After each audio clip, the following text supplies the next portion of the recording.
Ili usipitwe na matukio mbalimbali na uwe wa kwanza kutazama video zetu, tafadhali bonyeza neno subscribe hapo chini ya video hii, kisha bonyeza alama ya kengele itakayotokea. Asante. Naam, ni wakati mwingine tena tunakutana katika channel yetu pendwa ya Bongo Media, na kama wewe ni mgeni katika YouTube channel yetu basi bado hujachelewa, na sasa hivi ni wakati sahihi pia kujoin familia kubwa ya Bongo Media. Hakikisha kabisa una subscribe, una like, una comment baada ya kumaliza kuangalia video hii. So katika siku ya leo tunakuja kuona upande wa Diamond Platinum.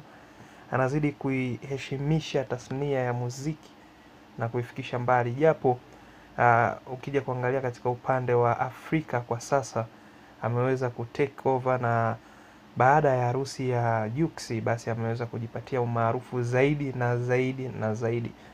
Huwezi amini ni kwamba ameiteka Nigeria kwa kuwa amefanya balaa zito katika harusi ya Juksi, lakini ameweza kujiokotea pia mashabiki, na tunaona kabisa sasa hivi Nigeria ni kama wapo na love kubwa sana.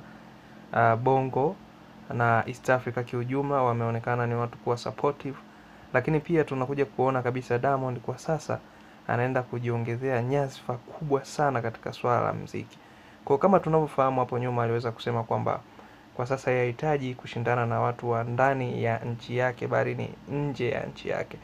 So watu wa Nigeria wakaja kumcompare na kina Burna Boy, kina Wizkid, hasa akija kuangalia katika upande wa kifedha kwamba Diamond kwa sasa ni mwanamuziki mwenye pesa nyingi sana. Lakini pia tunakuja kuona kabisa kama alivyosema ndoto zake kuja kuwa tajiri mkubwa duniani basi zinaendelea, kwa sababu kwa fedha alizotumia za Kitanzania kuspend akiwa Nigeria kwa sasa inaweza kufika au kuzidi hata bilioni 1 na kuendelea, kwa sababu aliweza kumtunza, na yote hii ni kuhakikisha kwamba anampa heshima ndugu yake Juksi au rafiki yake. So till next time, this is Bongo Media. Usisahau ku like, subscribe na comment katika